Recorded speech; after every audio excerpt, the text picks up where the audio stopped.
हम लोग प्रत्येक सप्ताह माँ की मधुर स्मृतियाँ नामक पुस्तक से पाठ करते हैं। ये शनिवार को हम लोग हिंदी में पाठ करते हैं।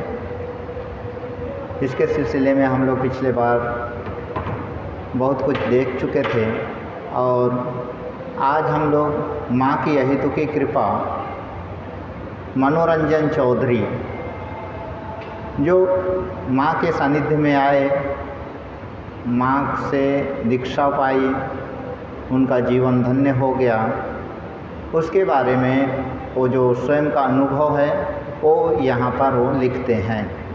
उसको हम लोग पुस्तक से पाठ करेंगे।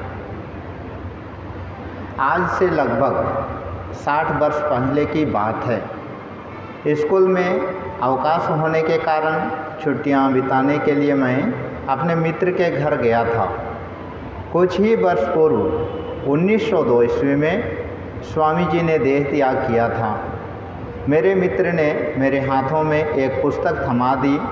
देखा, पुस्तक श्री माँ द्वारा लिखित श्री रामकृष्ण वचनामृत का प्रथम भाग। उस पुस्तक को कुछ ही दिनों में पढ़कर मैंने अपने मित्र को लौटा दिया और उससे कहा, अद्भुत पुस्तक है।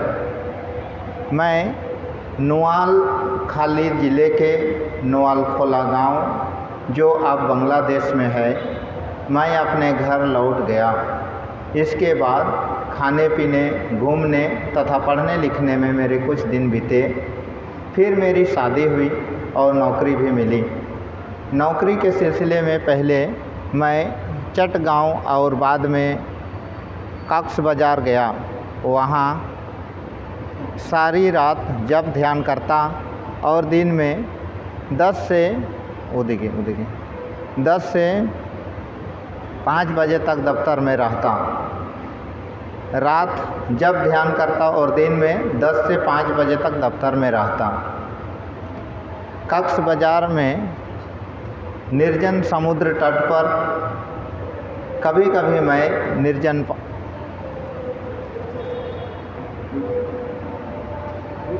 दूसरोटा दीजिए इदिके ओटा, हाँ ओटा बाहरे करे दिए, ओटा बाहरे करे दिए ना, ये साउंड कम रखबे।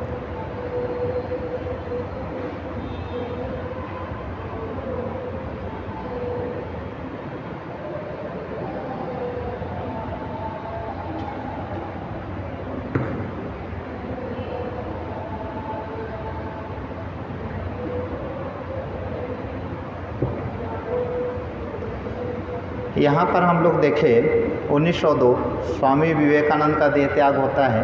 हम लोग सभी लोग जानते हैं कि स्वामी जी के देह त्याग के बाद की स्थिति।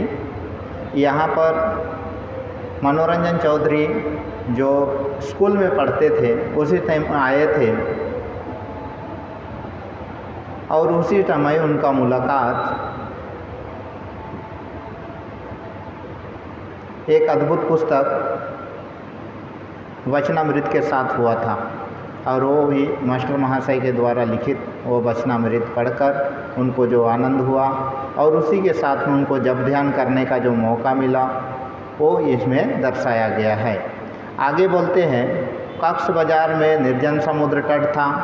कभी कभी मैं निर्जन पहाड़ की घाटियों में घूमता और रात में घर लौटने के बाद खा पी कर सो जाता। स्वप्न में अनेक साधु सन्यासियों को देखता। एक दिन मैंने स्वप्न में देखा कि समुद्र के किनारे अत्यंत तन्मय अवस्था में हूँ। कुछ देर बाद देखा सभी ओर आलोक फैल गया है और बीच में रामकृष्ण रूपी नारायण है। चारों ओर से ऋषि मुनिगण उनकी स्तुति कर रहे हैं। तभी भोजन के लिए बुलावा आ गया, पर जाऊं कैसे? मुझे तो अपने पैर का भी बोध नहीं हो पा रहा था। आखिर मैं पैरों को दबाते दबाते उनका बोध हुआ।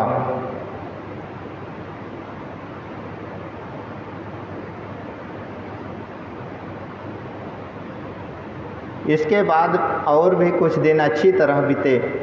केवल यही चिंता रहती कि दफ्तर का काम कैसे जल्दी निपटाऊं और पहाड़ में या समुद्र के किनारे जाऊं। मैं माँ काली का भक्त था। यही चिंता मन को व्याकुल किए रहती थी कि कब माँ को देखूँगा, कब उनके दर्शन होंगे।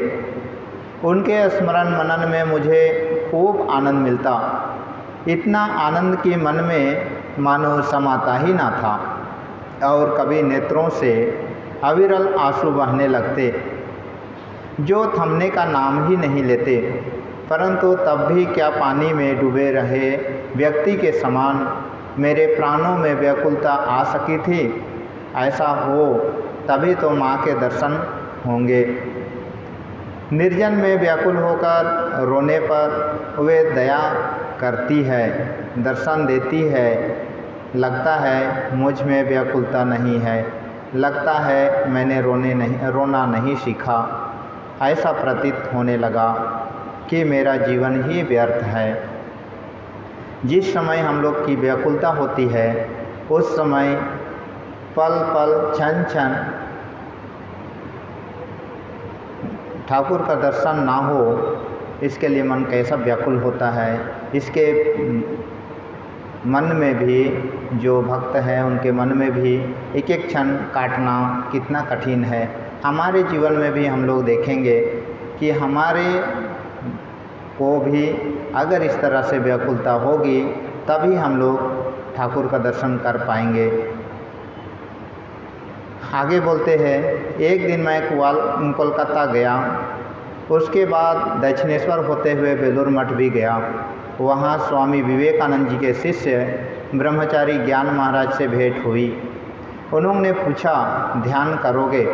मैंने कहा, हाँ महाराज। उन्होंने स्वामी जी के समाधि मंदिर के पास लगे बेल वृक्ष के नीचे संकेत किया।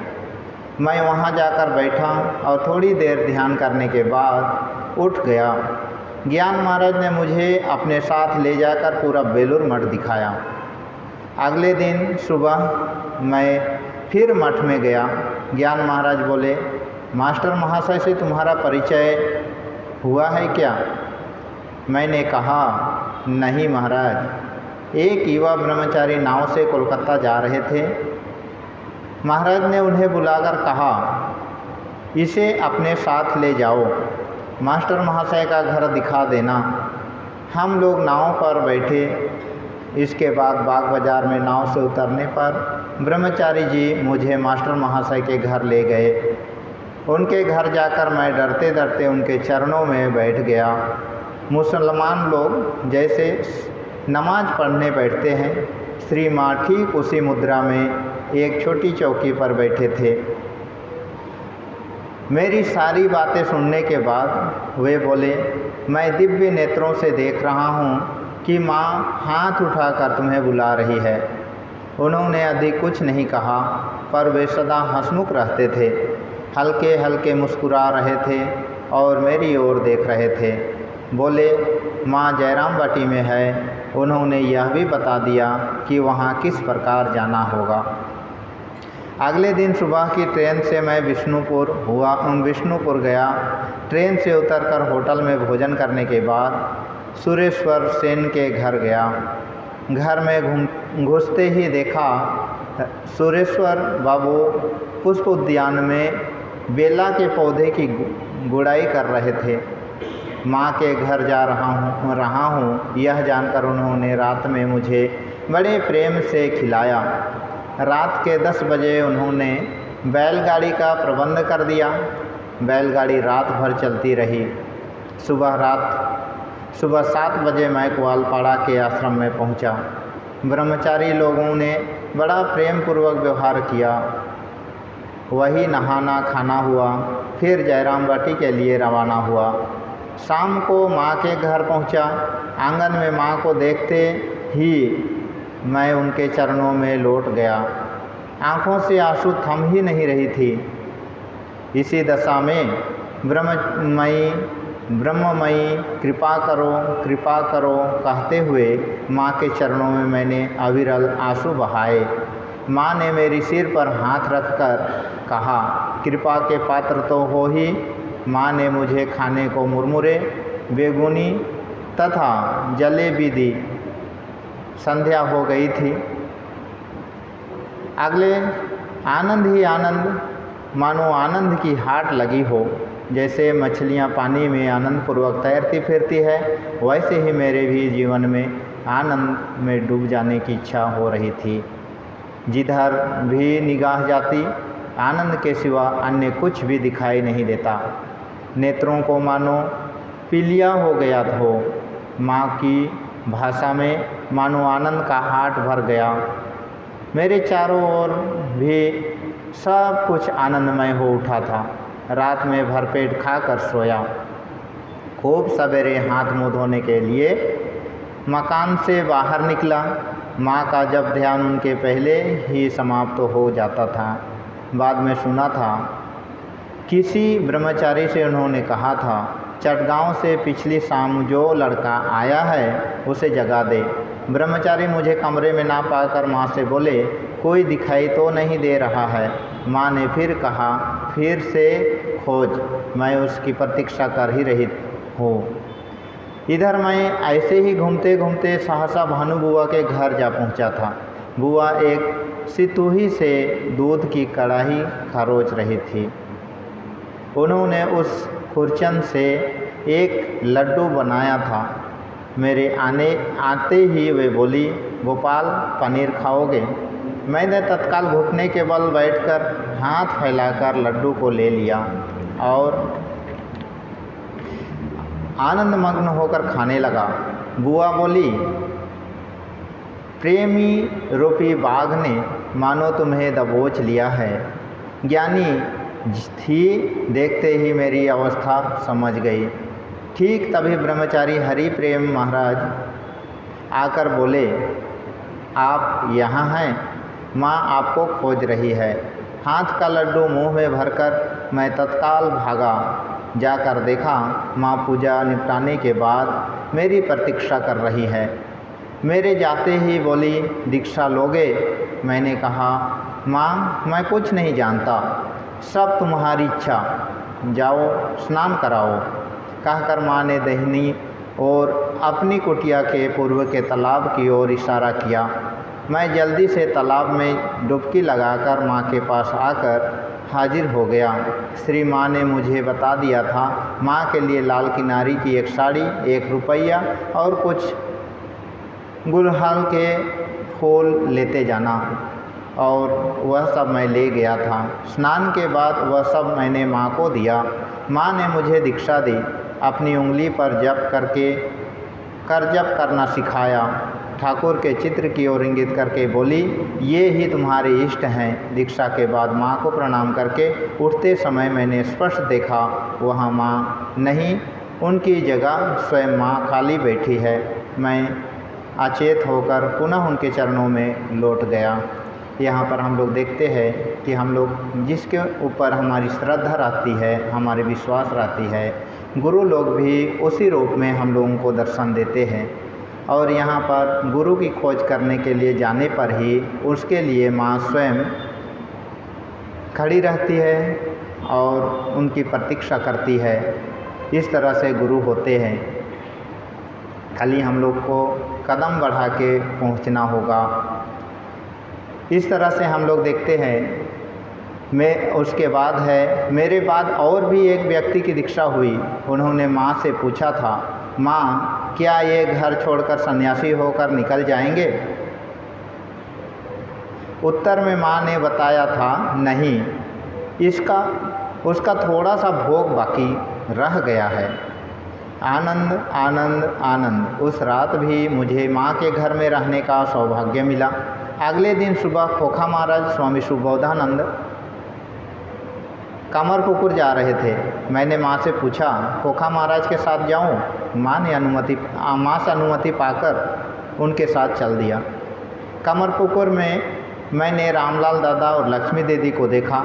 खाने पीने के बाद रामलाल दादा से ठाकुर और माँ के बारे में थोड़ी बातें सुनकर मैं माँ के घर लौट आया। इसी प्रसंग में यह भी बता दूं कि बाद में भुवनेश्वर के मठ में राजा महाराज स्वामी ब्रह्मानंद जी के दर्शन और संग का सौभाग्य भी मुझे मिला था। तत्पश्चात मेरी वैसी ही पूर्ववत जीवन धारा चलती रही। काफ़ी काल बाद एक दिन मैंने अमृत बाजार पत्रिका समाचार पत्र में देखा माँ ने देह त्याग कर दिया है। मैंने 11 दिनों तक अशौच का पालन किया। 12वें दिन खूब सवेरे एक ब्राह्मण को थाली, कटोरी, घड़ा आदि दान किया। फिर ठाकुर को भोग देकर सबको प्रसाद वितरण किया। मानो मानी हुई नहीं, वे मेरी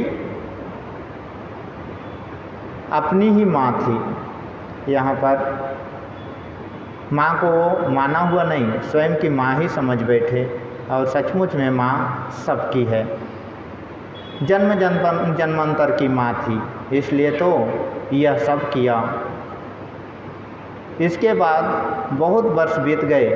आज देखता हूँ मर्त्य शरीर में विद्यमान न रहने पर भी माँ मेरे पास है और मेरे जीवन में दिन प्रतिदिन अधिकाधिक जीवंत होती जा रही है। हम लोग के जीवन में देखते हैं किसी साधु, किसी ब्रह्मचारियों के साथ या सत्पुरुष के साथ मिलने के बाद एक छोटी सी कोई ऐसी जीवन में परिवर्तन करने वाली वाणी उनके मुख से हम लोग सुनते हैं, जो हम लोग को जीवन में हर कदम में, हर पल में हमको एक शक्तिशाली उत्तेजना देती है और आगे बढ़ने के लिए प्रेरित करती है। इसके लिए हम लोग को जीवन में भी सत्संग का बहुत महत्व है और सत्संग करने से ही हमको कभी कभी जो चीज़ हम नहीं जानते हैं वो हमको मिल जाती है। इस तरह से हम लोग देखे चौधरी जी की बातें और आज हम लोग यहीं पर ये पाठ समाप्त करते हैं। ओम निरंजनम नित्यमनंतरूपम भक्तानुकंपा धृतविग्रहम वै ईशावतारम परमेश्वरमिड्यम तम रामकृष्णं शिरसा नमामि।